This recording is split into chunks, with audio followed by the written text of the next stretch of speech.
उद्धव से कहते हैं कि यदि कोई भक्त योग से मेरा भजन करे और जब उसको मेरा साक्षात्कार हो जाता है तब उसके अहंकार का व ममता रूपी हृदय की गांठ छूट जाती है।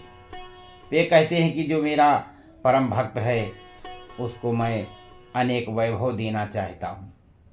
जो मनुष्य मेरे कहे अनुसार चलते हैं वे परम कल्याण रूप प्रभु के परम धाम को जाते हैं और वे साक्षात ब्रह्म में विलीन हो जाते हैं।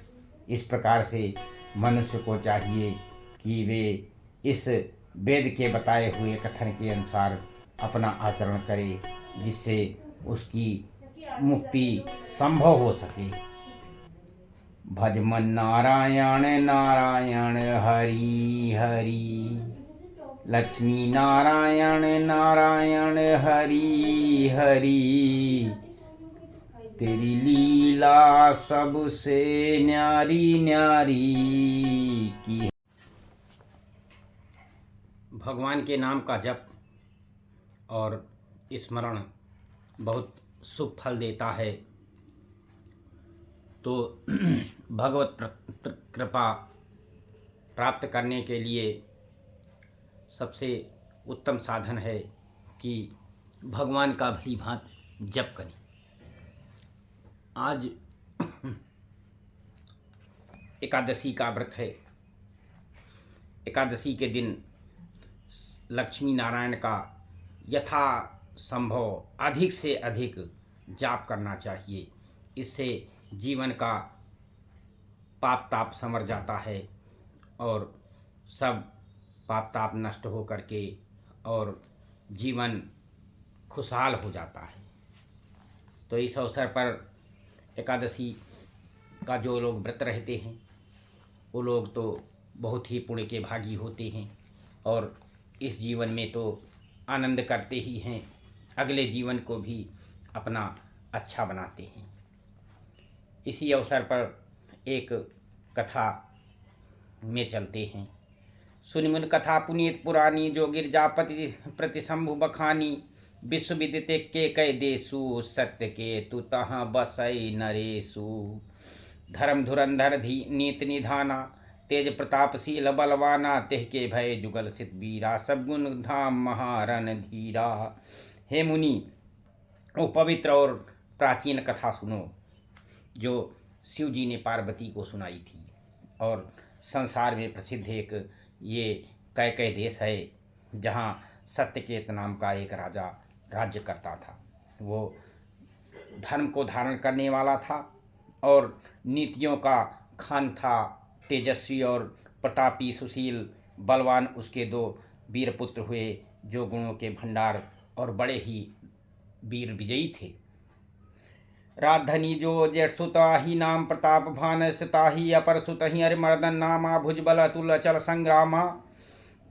राज्य का उत्तराधिकारी जो बड़ा लड़का था उसका नाम भान प्रताप था और दूसरे पुत्र का नाम अरिमर्दन था, जिसकी भुजाओं में अपार बल था और जो युद्ध में पर्वत के समान अटल सदैव खड़ा रहता था।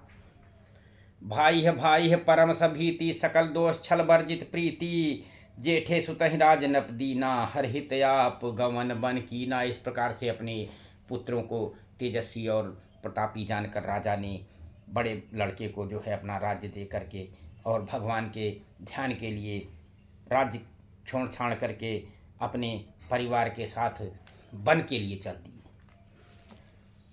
यही तो था कि पहले लोग अपना जो है सब कुछ छोड़ छाड़ करके भगवान की सेवा में वन के लिए प्रस्थान कर जाते थे और एकांत में जा करके वहाँ भगवान का ध्यान करके अपना जीवन संवारते थे। लेकिन आज तो लोग धन बटोरने के चक्कर में लगे रहते हैं। अरे धन तो कुछ है ही नहीं और ना तुम्हारे साथ जाएगा। जो धन तुम करबल छल से किसी प्रकार से भी और लोगों से उल्टा सीधा करके लेते हो तो पाप ही बटोरते हो। इसलिए उस पाप को बिल्कुल छोड़ करके भगवान के शरण में आ जाओ, जिससे भगवान तुम्हारी सद्गति कर दें और तुम्हारा उद्धार हो जाए।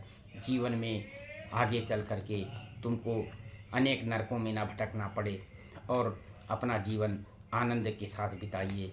आज के लिए बस इतना ही है कि आज एकादशी का व्रत है, तो आज भगवान के चरणों में मन लगा करके और लक्ष्मी नारायण नारायण नारायण का जितना भी आप अधिक से अधिक जाप कर सकें उतना अधिक से अधिक जाप करिए।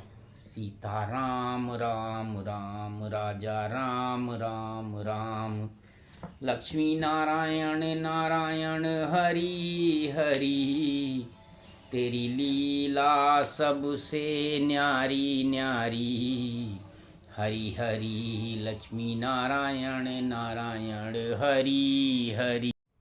जब ब्रह्मा की आयु का अंत होता है तब अहंकार और 7 प्रकृतियों का लय होता है।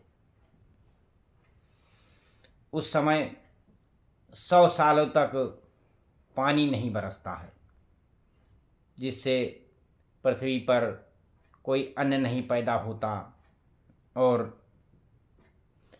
पृथ्वी अन्नहीन हो जाती है और प्रजा भूख से एक एक भक्षण करने लगती है।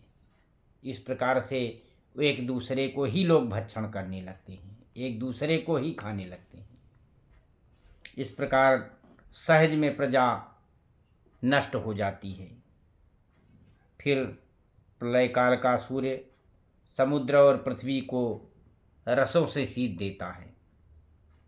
फिर संकर्षण के मुख से प्रलय अग्नि है जो वायु से वेग में भभक कर अपने आप जल जाती है और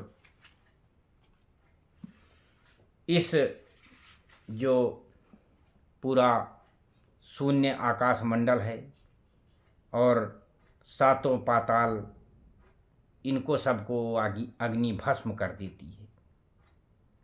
इसके बाद प्रलय को हवा 100 वर्षों से भी अधिक काल तक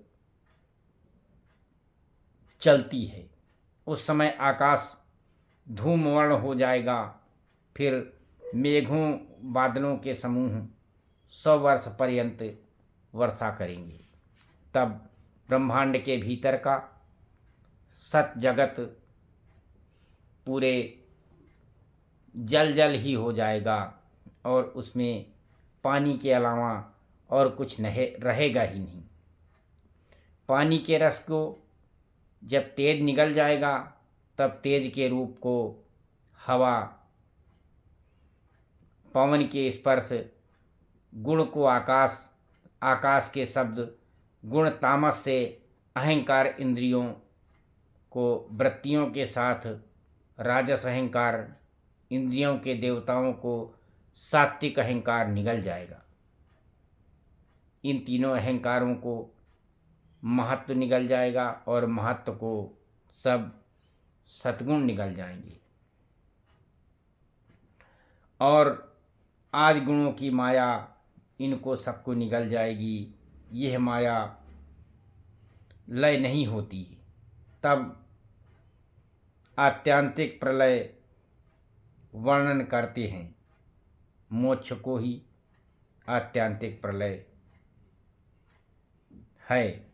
बुद्धि, इंद्रियां और विषय जो ग्राहक साधन और ब्रह्मा ही प्रतीत होता है। सीताराम राम राम